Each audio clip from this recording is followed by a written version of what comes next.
हो रहा है कि आखिर क्या हो रहा है। उनके जहन में बस एक ही सवाल है कि कल क्या होगा। अगले 30 मिनट में हम इन्हीं सवालों का जवाब ढूंढने की कोशिश करेंगे।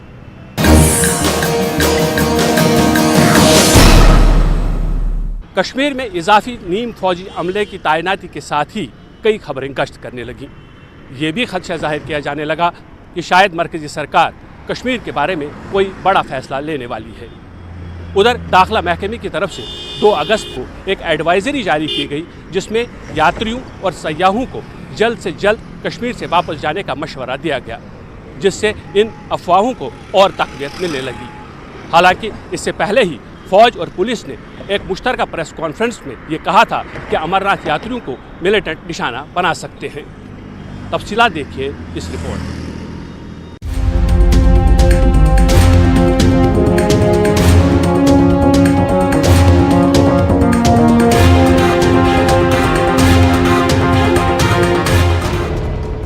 जम्मू कश्मीर महकमे दाखिला ने जुम्मे को यानी 2 अगस्त को एक ऑर्डर जारी करते हुए अमरनाथ यात्रियों और सयाहों से वादी से वापस होने को कहा। इस हुक्मनामे के लिए वादी में मौजूदा सूरत हाल अहम वजह बताई गई है। दहशत गर्दाना हमलों के हवाले से इंटेलिजेंस इनपुट को मद्देनजर रखते हुए ये फैसला किया गया। खुफिया जानकारी के मुताबिक यात्रा को निशाना बनाने का खदशा जाहिर किया गया। यात्रियों और सयाहों को जल्द से जल्द वापस घरों को लौटने की हिदायत दे दी गई। इन्हें वादी में अपने क़याम में तखफीफ करने को कहा गया। इससे कबल 2 अगस्त को ही आर्मी और जम्मू कश्मीर पुलिस ने मुश्तरका प्रेस कॉन्फ्रेंस मुनक़िद की।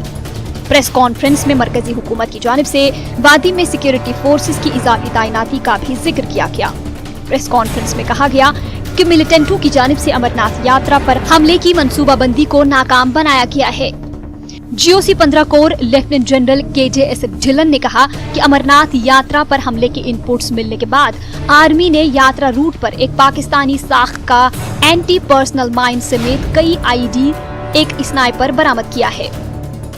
Last 3 to 4 days, there were very specific and confirmed intelligence reports that terrorists backed by Pakistan are trying to disrupt, target the Shri Amarnath Ji Yatra which is going on.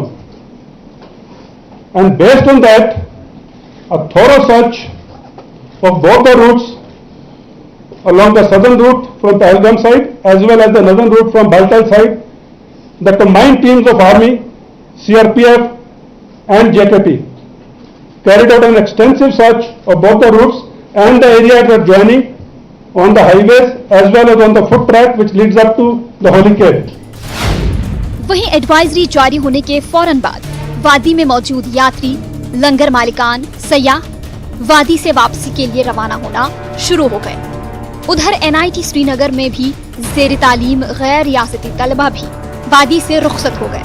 हालांकि रियासती इंतजामिया की जानिब से इन्हें वादी से जाने की कोई हिदायत जारी नहीं की गई थी। ताहम इन्होंने कहा कि अफवाहों की वजह से वो डरे हुए हैं और घर लौटने में ही बेहतरी समझते हैं।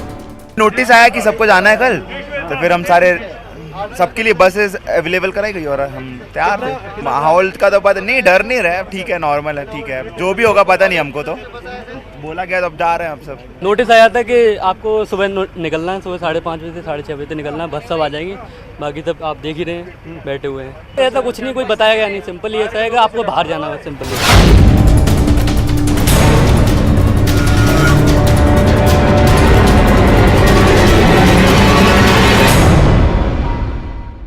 एडवाइजरी जारी किए जाने के बाद वादी में अफरा तफरी का माहौल पैदा हो गया। आम लोग ये समझ नहीं पा रहे थे कि आखिर ये सब कुछ क्यों हो रहा है। तशवीश के आलम में आम लोग ज़रूरी अशिया का स्टॉक करने लगे।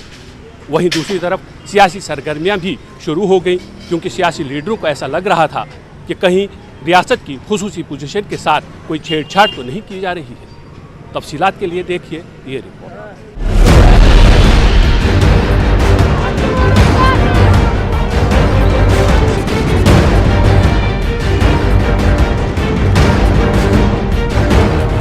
जम्मू कश्मीर के रियासती इंतजामिया की जानिब से यात्रियों और सयाहों को वादी से वापस लौटने की सलाह देने के बाद श्रीनगर शहर में खौफ का माहौल पैदा हो गया है।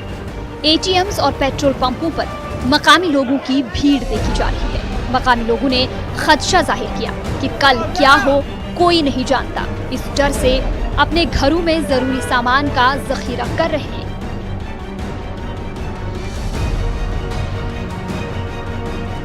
यहाँ पे तो हर जगह केओस ही चल रहा है। लाइन हर जगह है, पेट्रोल पंप्स पे है, ATMs पे है, सारे लोग परेशान हैं। That nobody knows what is going to happen.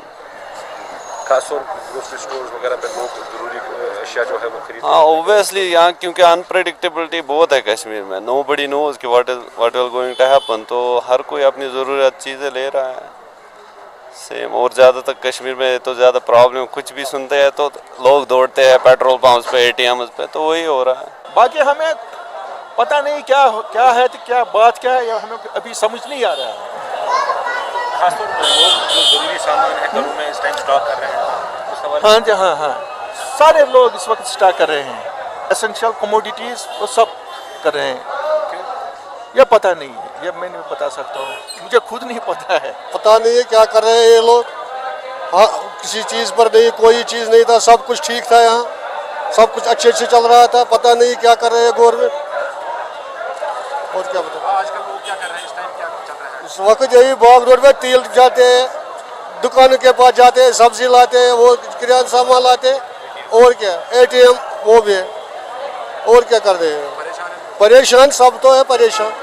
किसी बार कोई चीज़ नहीं था, कोई मसला नहीं था, अचानक ये हो गया है। उधर तवक्को है कि आने वाले दिनों में जम्मू कश्मीर के हवाले से मरकज कोई बड़ा फैसला कर सकता है।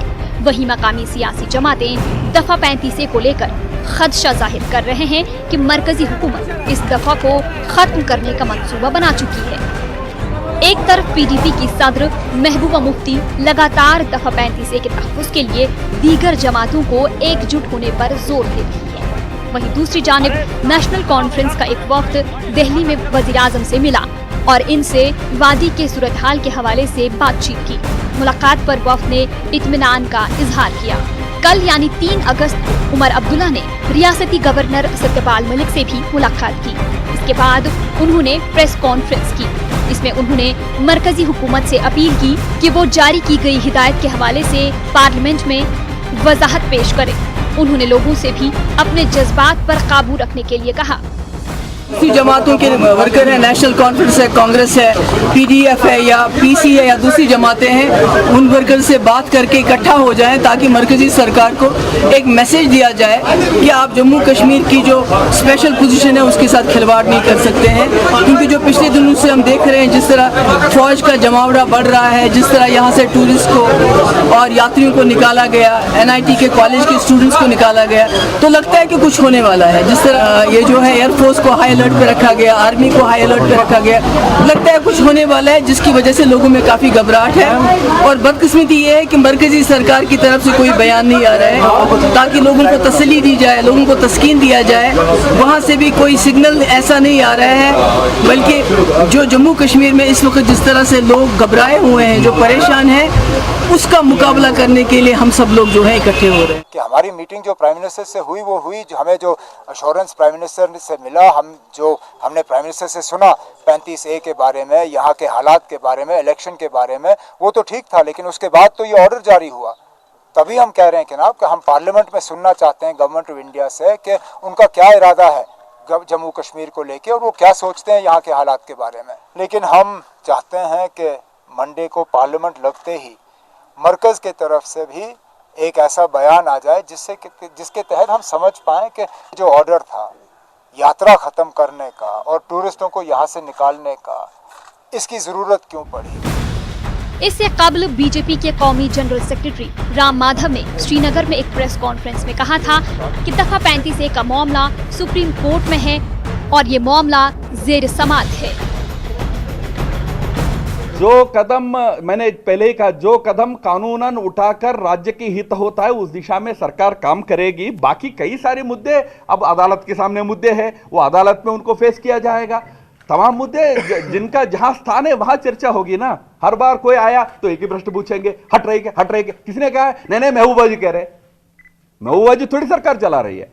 जो काम जिस समय जिसको उठाना है वो उठाएंगे और जो भी कदम उठेगा उससे जम्मू कश्मीर की भलाई होगी। हुकूमत की तरफ से एडवाइजरी जारी किए जाने के बाद कश्मीर में मौजूद सयाहों और यात्रियों ने घर लौटना शुरू कर दिया। वहीं जम्मू के बेस कैंप में मौजूद यात्रियों ने भी घर जाने की ही ठान ली, जहां उन्हें एक तरफ इस बात का मलाल था कि वो भोले बाबा के दर्शन नहीं कर पाए, वहीं उन्हें ट्रांसपोर्ट के हवाले से भी कई दिक्कतों का सामना करना पड़ा। न्यूज़ 18 ने कुछ यात्रियों से बात की, आप भी सुनिए।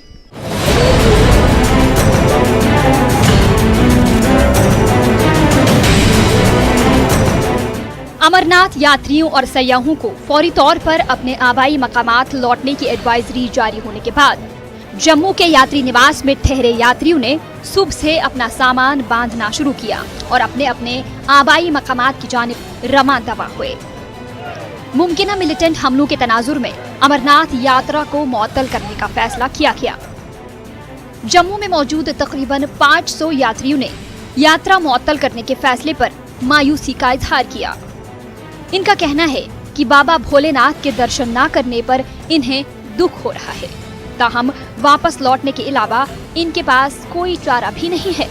हमारे बहुत मुश्किल आ रहा है अमरनाथ यात्रा। हम बाबा के दर्शन करने आए थे लेकिन दर्शन नहीं हुए। अब बहुत निराश है, लेकिन क्या करें, प्रशासन जाने नहीं दे रहा है। यहाँ पे आने के बाद पता चला है कि यात्रा बंद कर दी गई है और अब हम यात्रा करना चाहते हैं, दर्शन करना चाहते हैं महादेव के, तो प्रशासन बोल रहे हैं कि वहाँ पे बंद कर दिया गया है, आगे नहीं जाने दे रहे हैं, जबकि हम बहुत पैसा खर्च करके यहाँ तक पहुँचे हैं, हम दर्शन करना चाहते हैं। सिक्योरिटी अच्छी थी बताते हैं, अब जो आर्मी वाले कहें हम तो उनके साथी हैं कि अब वो क्या कर सकते हैं, अब धीरे धीरे घर ही जाना पड़ेगा उनके अकॉर्डिंग। भैया वैसा तो है नहीं कि हमको अब यहाँ रुक जाएंगे, धरना प्रदर्शन करेंगे, ऐसा तो कुछ होने वाला, मतलब ऐसा कुछ कर नहीं सकते। यात्रियों को अचानक बेस कैंप खाली करने के लिए कहा गया, ताहम तयशुदा वक्त से पहले लौटने की वजह से ट्रेन टिकट्स दस्तयाब न होने से यात्री परेशान नजर आ रहे हैं। मेरा घर चुनार जिला मिर्जापुर यूपी में है, बनारस के पास। अब बताइए, गए थे वहाँ से आए वैष्णो देवी से, हम कहे चलो जाने के लिए है तो टिकट पहले करा लेते हैं। टिकट कराने गए, 1 घंटे लाइन में लगे थे सर, कुछ नहीं हुआ, टिकट मिल नहीं रहा है।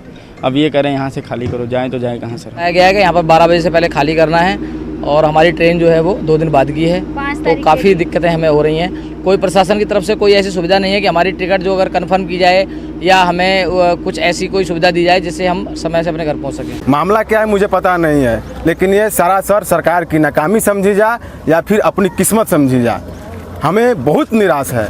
और पाकिस्तान को साफ लफ्जों में हम समझा देना चाहते हैं कि जो बाबा बर्फानी के जितने भी श्रद्धालु हैं उससे रुकने वाले, डरने वाले नहीं हैं। आज भी दर्शन करेंगे और आने वाले दिन में दर्शन करेंगे और पाकिस्तान को ये बता देंगे, पाकिस्तान होश में आ जाओ, ये भारतीय डरने वाले नहीं है। बम बम बम बम बम बम।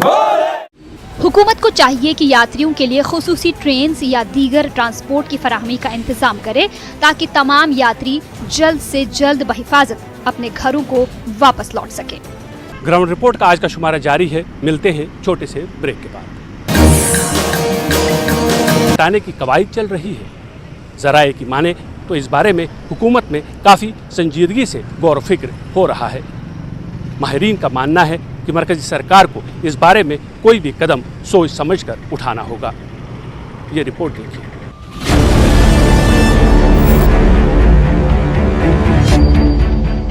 वजारत दाखिला की जानिब से वादी में सिक्योरिटी फोर्सेस की इजाफी तैनाती के हुक्मनामे के बाद कश्मीर में काफी हलचल है। वादी में कहा जा रहा है कि मरकजी हुकूमत ने मुतनाज़ा दफा 35A को हटाने का फैसला कर लिया है। लोकसभा में अपने पहले खिताब में वज़ीर दाखिला अमित शाह ने भी इस बात पर जोर दिया कि आर्टिकल 35A हिंदुस्तान के आईन में मुस्तकिल तौर नहीं है। आर्टिकल 35A को खत्म करना मरकजी हुकूमत के लिए एक बड़ा चैलेंज है, लेकिन मोदी हुकूमत किसी भी चैलेंज का मुकाबला करने के लिए तैयार है। ये फैसला कौमी मफाद के लिए बेहद अहम होगा ही, बीजेपी के लिए सियासी तौर पर भी ये फैसला फायदेमंद होगा। इस दौरान गुज़िश्ता कई रोज से मकामी सियासी पार्टियों में घमसान मचा हुआ है। PDP सदर व साबिक वज़ीर आला महबूबा मुफ्ती 35A मामले में तमाम पार्टियों को एकजुट होने पर जोर दे रही है। वहीं NC के लीडरान फारूक अब्दुल्ला और उमर अब्दुल्ला ने दिल्ली जाकर वज़ीर आज़म से मुलाकात करके वादी के मौजूदा हालात पर फिक्रमंदी जताई और उनसे गुजारिश की कि रियासत में कोई इस तरह का कदम ना उठाया जाए जिससे कि माहौल में खराबी आ जाए। बड़े मुश्किल से इस साल कुछ हद तक हमें सूरत हाल में एक बेहतरी नजर आ रही है। ऐसे में ये समझना होगा कि आर्टिकल 35A है क्या। आर्टिकल 35A से मुस्तकिल शहरियत के कवानीन और शहरियों के हुकूक तय होते हैं। इसके अलावा मुस्तकिल शहरियों को ही रियासत में जमीन खरीदने, सरकारी नौकरी हासिल करने और सरकारी स्कीमों के फवायद हासिल करने के अख्तियारात मिलते हैं। दूसरे रियासतों के बाशिंदे जम्मू कश्मीर में जमीन नहीं खरीद सकते, न ही यहाँ सरकारी नौकरी हासिल कर सकते हैं। इसके अलावा अगर रियासत की कोई खातून रियासत से बाहर किसी फर्द से शादी करती है तो वो शहरियत समेत दीगर हुकूक से महरूम हो जाती है। ताहम मर्दों पर यह कानून इसके बरअक्स है। आर्टिकल 35A के हवाले से ये एक बड़ी शिकायत है कि इसे 1954 में सीधे सदर के ऑर्डर से बगैर पार्लियामेंट की मंजूरी लिए आईन में जोड़ दिया गया। दरअसल जम्मू कश्मीर की उस वक्त की सूरत हाल के मद्देनजर यह आर्टिकल लागू किया गया था। माहिरीन का कहना है कि सदर के ऑर्डर से ही इस कानून को खत्म किया जा सकता है। कुछ माहिरीन ये भी मानते हैं कि किसी बड़े फैसले से पहले तमाम फिरीक़ैन को साथ लेकर चलना होगा। तो जो भारत पर संविधान लागू करता है शेष भागों पर, उसमें 35A जैसा कोई आर्टिकल नहीं है। प्रेसिडेंशियल ऑर्डर से ही जहाँ तक कानून का सवाल है, संविधान का सवाल है, उसे बदला जा सकता है, उसमें संशोधन किया जा सकता है। सिर्फ कंडीशन उसमें ये है कि जम्मू एंड कश्मीर गवर्नमेंट की कंसेंट होनी चाहिए। बहस जो है वो प्रजातंत्र का एक मूल आधार होता है। बहस होनी चाहिए, कोई भी चीज़ परमानेंट नहीं है, मेरा ये मानना है। चाहे 370 हो, संविधान की 370 धारा हो, चाहे 35A जो प्रेसिडेंशियल ऑर्डर से निकला है उसी से लेकिन जुड़ा हुआ 370 से है। नज़रसानी, सीरियसली नज़रसानी करके और ये देखना और ये लोगों को बताना कि क्या खोया क्या पाया, इतनी देर रहा, तो उस नज़रिए से हो, ये डिपेंड करता है कि इसको स्क्रैप करना है तो एक प्रजातांत्रिक मूल्यों के आधार पर ही करना चाहिए। आप दिल्ली में बैठ के, ये इतिहास रहा है जम्मू कश्मीर का, दिल्ली में बैठ के जब भी कोई फैसला आर्बिट्रेरली हुआ है उसका जमीन पे बहुत नुकसान हुआ वहां पे।